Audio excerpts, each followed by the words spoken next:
말씀은 신약의 마태복음 4장입니다. 마태복음 4장 12절부터 16절까지의 말씀 이렇게 적겠습니다. 마태복음 4장 12절부터 16절까지의 말씀입니다. 12절부터 교독해서 한 절씩 읽겠습니다. 예수께서 요한이 잡혔음을 들으시고 갈릴리로 물러가셨다가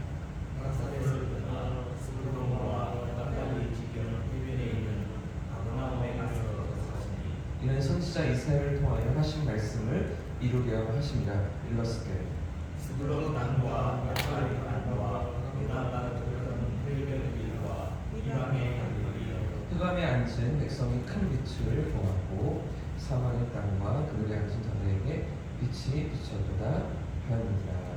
아멘. 할렐루야. 오늘 주던 하나님의 말씀이 우리의 삶을 인도하실 줄 믿습니다. 계속해서 지금 4장 말씀을 살피고 있는데요. 4장에서 벌써 5번째 새벽을 우리가 맞이하고 있는 것 같습니다. 저도 마태복음을 이렇게 준비하면서 계획이나 스케줄이 있어서 지금 진행하는 건 아니고요.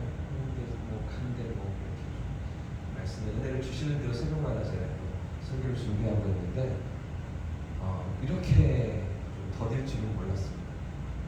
무슨 말씀이냐면 이렇게 말씀의 은혜가 곳곳에 숨겨져 있는지 우리가 생각하고 또 살펴봐야 할 말씀의 의미들이 메시지들이 이곳에 곳곳에 이렇게 있는지 저도 그전엔 잘 몰랐던 것 같아요. 이번에 말씀을 준비하면서 이 말씀 속에 담겨있는 여러 가지 지금 은혜들이 저에게도 밀려오는 것 같고요. 찾아지는 것 같은데 여러분 우리가 지난주에 살펴본 것처럼 마귀의 시험을 물리치신 예수님은 이제 갈릴리로 가십니다. 그리고 갈릴리로 가신 주님은 예수님의 고향이었던 나사렛을 떠나서 갈릴리 서쪽 지역인 이 스불론과 납달리 지역 해변에 있던 가버나움이라는 곳에서 예수님이 사시는데요. 가버나움 많이 들어오셨죠? 여기에서 예수님 거처를 삼으시고 제자들과 함께 많은 시간을 보내시고 훈련을 진행하십니다.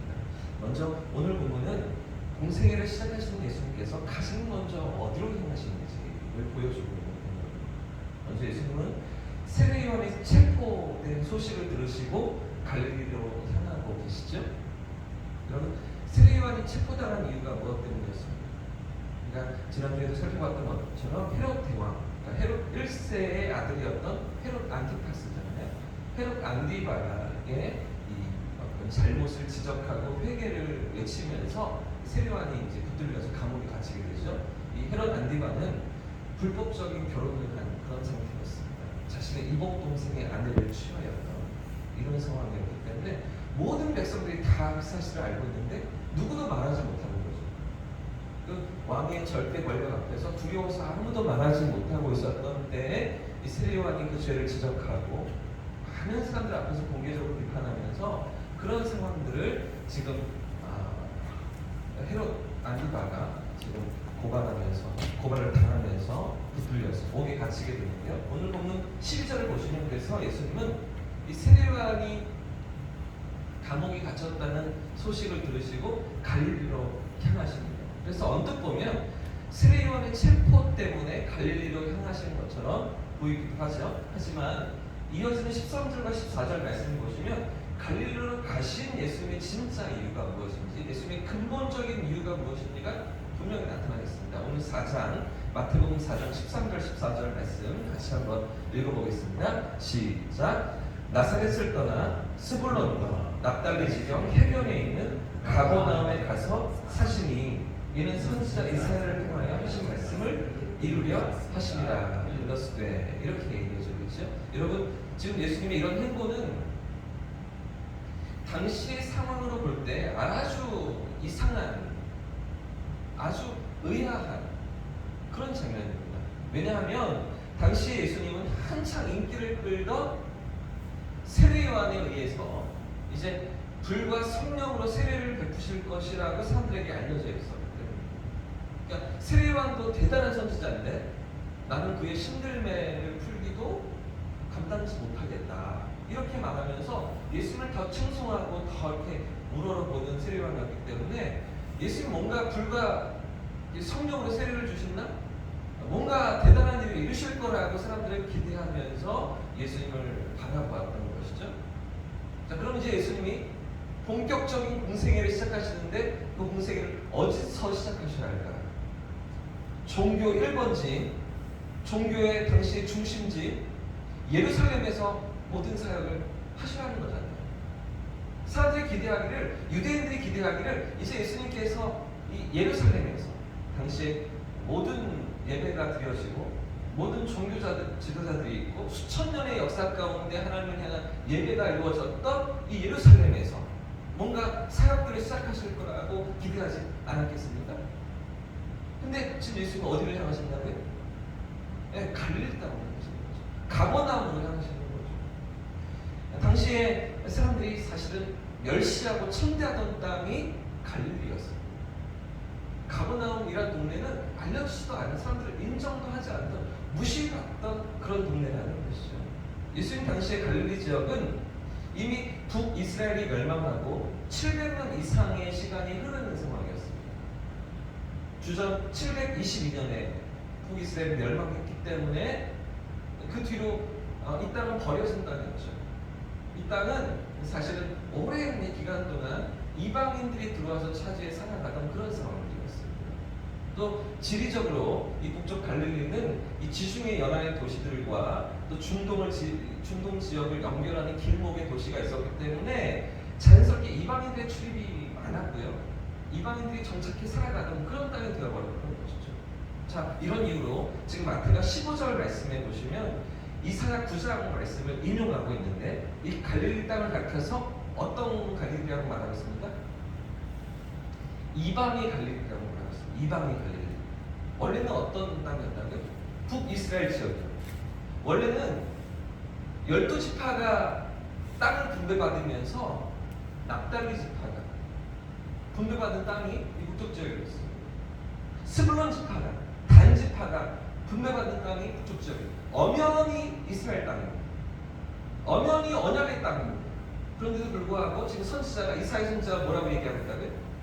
이방의 갈릴리.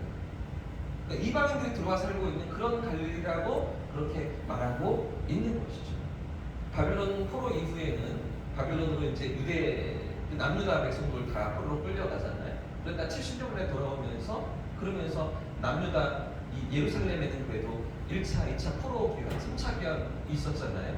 자, 근데 북쪽 지역은 시간이 한참 지나서, 시간이 더 지나서 주후 2세기경에 유대인들이 이제 돌아와 살게 됩니다. 남쪽 유대에도 조금 이제 사람들이 붐비기 시작하고 자리가 없었던지 이 북쪽 갈릴리 지역에도 돌아온 유대인들이 살아가기 시작하는데 그러다 보니까 자연히 어떤 일들이 생겼겠습니까? 지금도 뭐 이스라엘 땅에, 팔레스타인 땅에 이런 분쟁이 있는 거잖아요. 원래 살아가던 가자 지구에 무슬림들이 살고 있는데 여기 이스라엘 백성들이 들어오면서 충돌이 일어나는 거잖아요. 전쟁이 벌어지고 있는 가자 지구 뭐 이런 뭐 전쟁이 있는 거잖아요. 근데 AD 2세기경에 유대인들이 돌아오면서 원래 살고 있던 이방인들과 그 전에 우리가 살았는데, 그 전에 우리 땅이었는데 라고 얘기하는 유대인들이 함께 섞여 살면서 종교가 섞이고요, 언어가 섞이고요, 문화가 섞이는 이런 일들이 생겨났던 동네가 이 갈릴리 지역인 거죠. 북쪽 지역인 거죠. 더 중요한 거는 이 북쪽 갈릴리 지역과 남유대 종교의 정통 중심지 예루살렘 지역과 그 사이에 무엇이 가로막고 있습니까? 예루살렘 지역과 남쪽과 북쪽 갈릴리 지역 사이에 뭐가 가로막고 있어요? 어떤 땅이? 사마리아. 이방인보다 어쩌면 더 개같이 여기는, 더 상종을 안 했던 사마리아 땅이 가로막고 있기 때문에 남쪽 지역과 교류가 수월치가 않았다, 편치가 않았다. 이런 상황 가운데 갈릴리가 있었기 때문에 갈릴리 지역은 북쪽 지역은 늘 무시당하고 천대받고 인정받지 못하던 상황이라는 것이죠. 그래서 보십시오. 예수님께서 잡혀가시던 그날 밤, 마지막 밤에 그 예루살렘에 있던 사람들이 베드로를 보고, 베드로가 말하는 것을 보고 뭐라고 얘기합니까? 너도 그 패가 아니냐? 너 말하는 것을 보니 예수의 제자 같다. 너도 저 사람하고 같이 다녔던 사람 같다. 갈릴리 사투리를 쓴다는 거죠. 너 북쪽 쪽 말을 한다는 거죠. 그러면서 베드로에게 출근하지 않습니다. 그때 3번 부인했던 베드로의 상황이잖아요. 그러니까 말투가 다른 거예요. 사투리가 있는 거예요. 그러니까 사실은 이 북쪽 지역을 아주 천대하면서 갈릴리 말했습니다. 북쪽 사람들이다. 무슨 나사렛에서 북쪽 지역에서 선한 것이 나겠느냐 이렇게 말하던 남쪽 예루살렘 유대 지역이었다는 것이죠. 자, 근데 보십시오. 지금 예수님께서 본격적인 공생애를 시작하시는데 어디로 가셔서 사역을 시작하십니까? 종교의 중심지 수천 년 동안 예배를 이어왔던 제사를 드리고 하나님을 만났던 하나님의 임재가 있던 그 성전 예루살렘이 아니라 어디요? 버려지는 땅, 사람들이 무시하는 땅, 사람들이 인정하지 않는 땅, 그 이방의 땅 갈릴리라고 불렸던 그 지역에서 예수님 가셔서 40년, 방금 읽으셨던 말씀에 40년 이렇게 말합니다. 13절 말씀. 그 땅에 먼저 찾아가셨어요. 가장 먼저 그곳으로 찾아가셔서 이 갈릴리 지역을 예수님 공생의 주 무대로 삼으셨고, 그래서 이제 예루살렘으로 세 차례 올라가실 때 절기를 맞으셔서 예수님께서 예루살렘으로 세 차례 이제 이동하셨는데 다시 올라오십니다. 갈릴리에서 계속해서 거의 대부분 산상수훈도 갈릴리 언덕 위에서 해변 곁에 있는 나지막한 언덕 위에서 거시셨습니다. 계속해서 제자들과 가버나움에서 지내시면서 여기를 주 무대로 삼으셨던 우리 주님이십니다. 사랑하는 여러분, 왜 그러셨을까요? 왜 우리 주님께서 이 땅에 오신 그 위대한 구원 역사를 시작하시는데, 근데 왜 예루살렘이 아니라 왜 갈릴리에서 사람들이 인정하지 않던 땅에서 시작하고 계셨던 것일까요? 그 이유는 마태가 계속해서 강조하고 있는 것처럼 저도 이토록 구약의 예언을 계속 반복하고 있는 줄 몰랐습니다. 마태가 계속해서 구약을 강조하고 있는 거죠. 계속해서 구약의 약속의 말씀을 언급하면서 이 말씀을 이루시기 위하여서 예수님이 행동하셨다. 이 말씀이 이루어지기 위하여서 이렇게 성령께서 인도하셨다. 이런 대목들을 계속해서 반복하고 지금 4장인데도 불구하고 몇 번째였습니다. 마태가 이 복음서를 쓸 때에 이 복음서를 받아들고 읽게 될 사람들이 누구였다고요? 1차 수준자는 유대인들인 것이죠. 구약을 알고 있는, 약속을 알고 있는 그들에게 이 복음을, 하나님의 아들로서 우리 가운데 오신 예수님에 대한 복음을 알리기 위해서 구약의 약속을 끊임없이 언급하고 있는 마태 아니겠습니까? 오늘 15절과 16절 말씀에 그 대목이 있습니다. 그 약속이 있습니다. 15절과 16절 말씀 같이 한번 더 읽어보겠습니다. 시작. 스불론 땅과 납달리 땅과 요단강 저편 해변길과 이방의 갈릴리여, 흑암에 앉은 백성이 큰 빛을 보았고 사망의 땅과 그들이 앉은 자들에게 빛이 비춰도다 하였느니라. 네. 여러분, 이 약속은 이사야서 9장 1절과 2절에 약속되어 있는 말씀입니다. 주전 8세기 이사야가 이 말씀을 선포할 당시는 북이스라엘이 무너져 가고 있던 상황이었고요. 그래서 결국은 북이스라엘이 어떻게 됩니까? 아수르에 의해서 완전히 패망하고 포로로 끌려가죠. 근데 그냥 포로로 끌려가는 게 아닙니다. 버티다가 전투를 치르다가, 그러니까 아주 참담한 상황을, 전쟁이라는 너무 비참한 상황들을 다 겪으면서 그 괴로움을 다 당하면서 결국에 나라가 망하고 포로로 끌려가는 그런 아픔과 고통이 북이스라엘 땅에 있었던 것이죠. 그리고 북쪽 지역은 방금 말씀드린 것처럼 오랜 기간 동안 언약 백성들이 돌아오지 못하고 이방인들이 찾아와 살아가는 그런 땅이 되었던 것인데요. 자, 그런데 이런 땅 가운데로 지금 누가 찾아가고 계십니까? 이 선지자의 예언대로 우리 구주께서 그 땅을 찾아가고 계신 16절 말씀에 흑암에 앉은 백성이, 어둠 가운데 있는 백성들이 우리 주님 찾아가시는 거죠.